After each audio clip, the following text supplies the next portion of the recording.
Hello, good people of Earth. Sonic Ox here, coming to you from beautiful north central Arizona, USA. This is Sunday, March 22nd, 2020. And let me first say that I hope you are all well, you and your families, during this global pandemic health crisis. Please practice social distancing and all the sanitary practices to keep you and your family safe. I know we'll get through it. It'll just take a little time. While I'm practicing the social distancing, I'm busying myself in my workshop. And what I'd like to do today is work on a filming setup so that I can film my arc welding activities. I'm not able to get a good shot of the welding arc, because it's so bright for the regular camera. So what I intend to do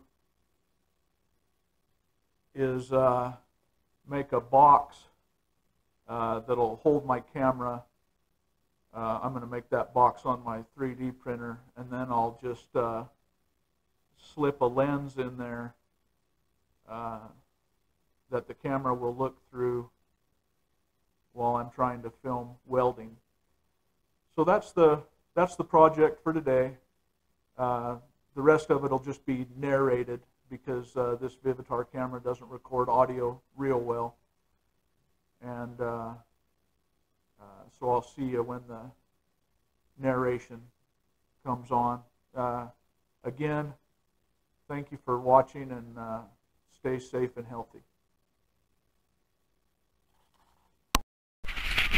So here I'm just measuring the lens that I intend to put in a frame that I make on the 3D printer.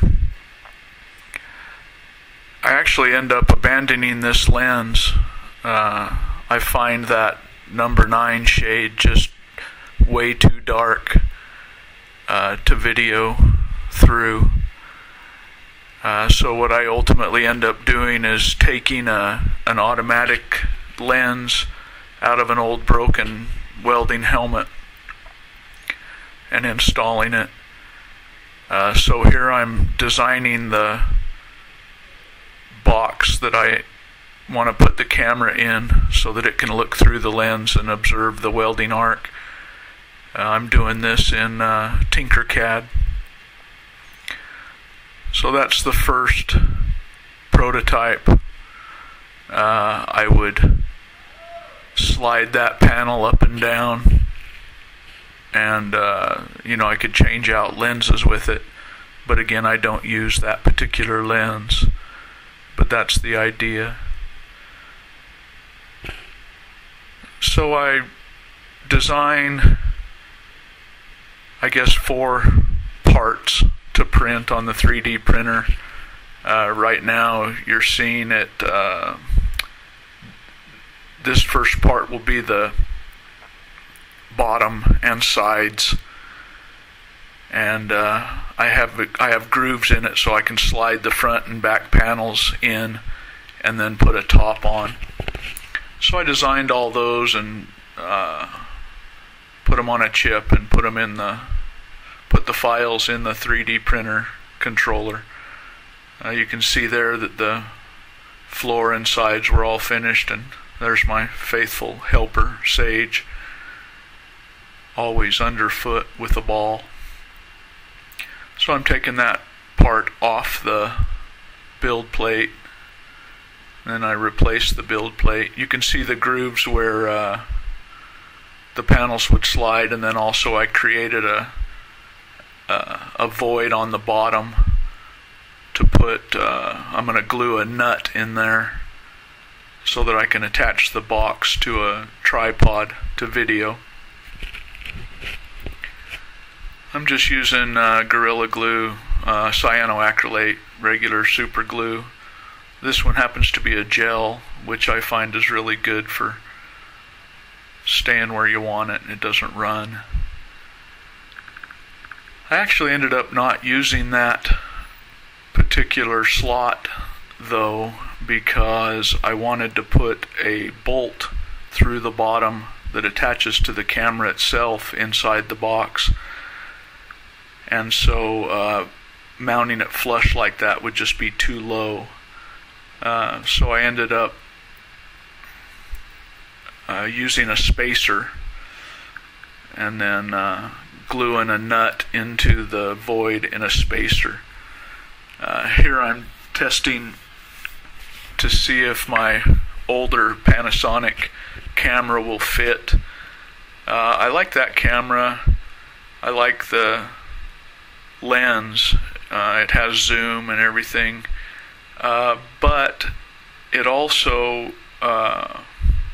lets in too much light. I have to adjust the aperture settings. So I focused on making the box for my Vivitar. It's not as good a camera. It doesn't zoom or anything, but it's a little easier to work with for this particular application. So I'm just drilling a hole in the bottom for the bolt that will hold the camera, and this is a different style of glue. This is water activated, and so I put some on the standoff that I made, put a little water down and glue that in place, so that will attach the box to the tripod, and then that bolt that you see going through will attach the camera to the box. I have to let that dry. In the meantime, I'm still printing other parts and working with the design. And there it is so far. I've put the lens sensitivity switch on the side and attached the lens itself to the front of the box.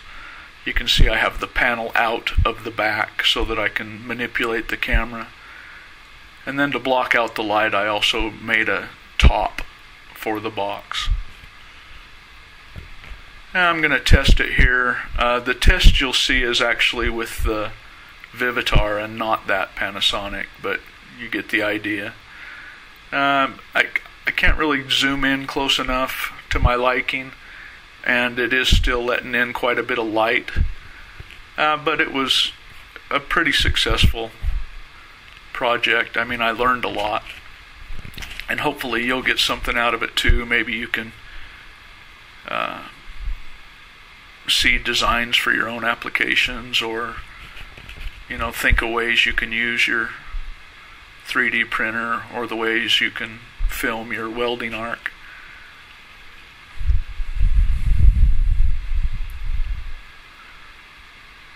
Just using the MIG welder, and I'm just laying weld beads on top of a piece of pipe, just to test the video capability. Again, you can't zoom nearly as close as I want to. My goal is to be able to film the puddle under the arc. So there's what that was the test. And there's the finished product. The project took a couple of days with all the printing and changes of designs. You can see the box mounts to the tripod, and then the top and the front and back panels come off so that you can attach your camera and block out quite a bit of the light so that you can hopefully see the arc. I'm glad I went ahead and finished the project, but I'm not 100% happy with it. But it's kept me busy during this pandemic. I hope you're all well, and be safe out there.